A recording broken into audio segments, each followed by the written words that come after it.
Agora, o problema, bem, para tornar isso simples de modo que as criancinhas entendam, vamos voltar ao Antigo Testamento e tomar o Antigo Testamento para que talvez haja estudiosos da Bíblia que poderiam usar métodos melhores, mas eu sempre gosto de simplificar tudo para que as pessoas que nem mesmo vão à igreja, pessoas que não são muito estudiosas da Bíblia ou crianças pequenas, possam entender.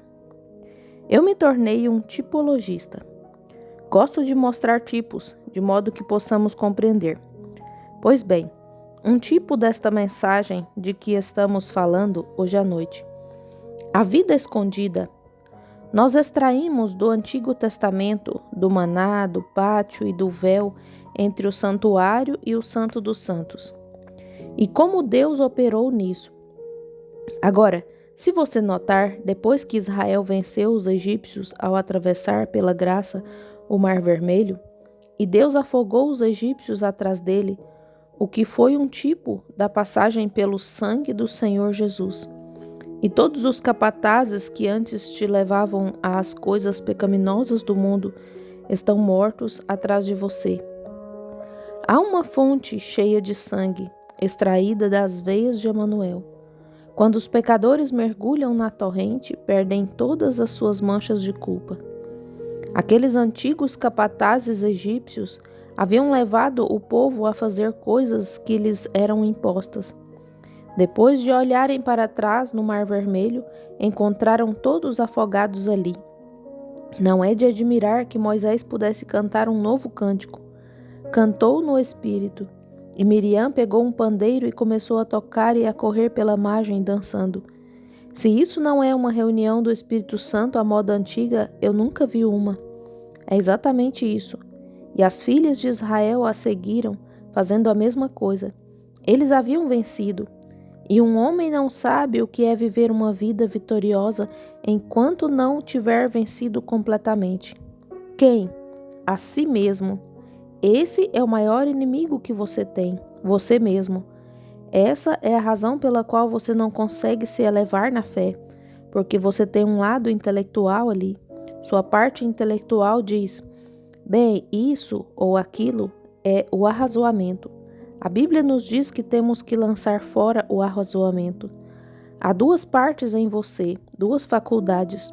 Vocês sabem que o velho hipócrita costumava dizer, ou melhor, muitas vezes as pessoas dizem, a Bíblia diz isso e aquilo. A ciência certa vez disse, quando Deus disse que fez o firmamento, antes de criar o sol, ele certamente confundiu as coisas. Não há luz na terra, exceto pelo sol. Bem, o raio-x refutou isso. A Bíblia diz, todo o seu corpo está cheio de raios de luz. Você sabia disso? Seu corpo está cheio de luz. A ciência diz, bem, isso é loucura, mas eles provam. O raio-x não usa luz artificial, ele usa luzes suas. O raio-x são raios de luz que estão em seu próprio corpo.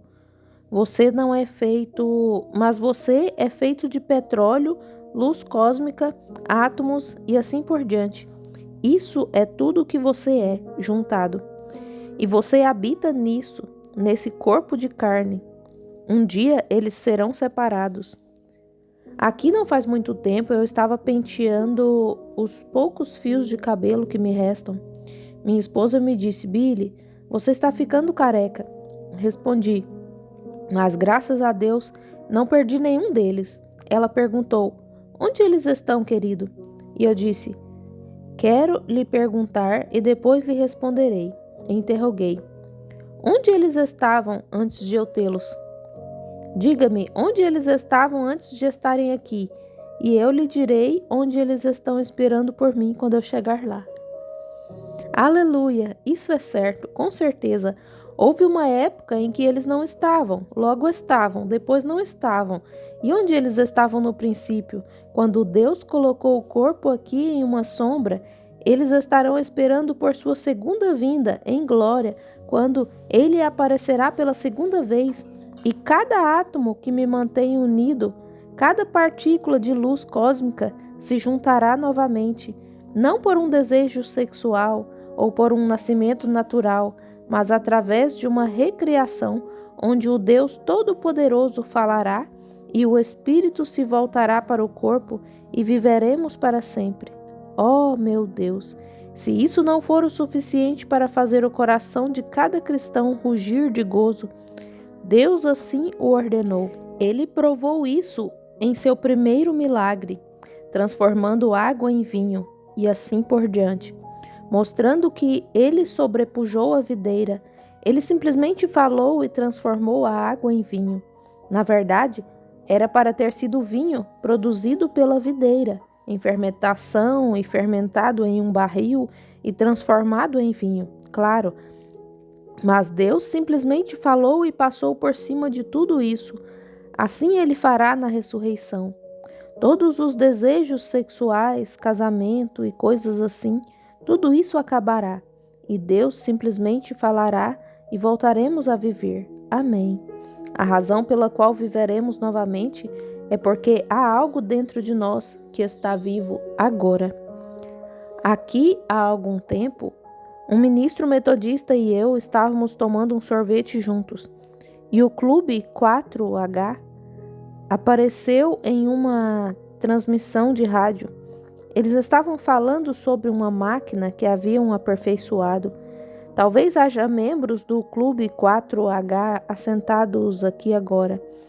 Eles disseram que haviam aperfeiçoado uma máquina que produzia milho tão perfeito que era possível pegar um punhado do saco que a máquina aperfeiçoou e um punhado do saco que foi cultivado no campo, e eles pareciam tão perfeitos, misturá-los e colocá-los no laboratório, e não era possível distingui-los. Ambos fariam o mesmo tipo de pão de milho, flocos de milho, a mesma quantidade de cálcio, a mesma quantidade de umidade, tudo está num e no outro. Simplesmente perfeito. E a única maneira de separá-los e saber qual é enterrá-los, e ambos apodrecerão. Todavia, o que o homem fez está acabado, mas o que Deus fez tem um germe de vida e voltará a viver. Eu disse: irmão Spurgeon, é melhor segurar minha mão, pois posso constrangê-lo. Eu continuei: isso faz com que o Espírito de Deus venha a um crente. Um homem pode viver na igreja professando ser um cristão e tudo mais. Se ele não tiver o germe de vida em si, ficará deitado lá na ressurreição. Mas aquele homem que tem vida, que é nascido de novo, ressuscitará, tão certo quanto Jesus ressuscitou dos mortos. Tem que ressuscitar. Oh, esta vida meio termo, morta de fome. Isso é o que acontece com a igreja hoje. Ela está em uma condição anêmica. Não deveria ser assim, mas está predito que seria assim, e terá que ser assim. Os crentes mornos e assim por diante nos últimos dias, frios, os professos da igreja. O Espírito Santo diz expressamente que nos últimos dias apostatarão alguns da fé, dando ouvidos a espíritos enganadores e a doutrinas de demônios, e que serão obstinados, orgulhosos, mais amigos dos deleites do que amigos de Deus. Como os prazeres do cinema preencheriam este lugar 3 vezes mais amigos dos prazeres do que amigos de Deus, irreconciliáveis, caluniadores e desprezadores dos bons. Oh, você diz, esses são comunistas. Não, não são. São cristãos, crentes, tendo aparência de piedade, indo à igreja, colocando seus nomes no livro e tudo mais. Tendo aparência de piedade, mas negando a eficácia dela. Afastai-vos destes, diz a Bíblia. Isso mesmo. Ela diz que isso aconteceria nos últimos dias. Temos que ter isso.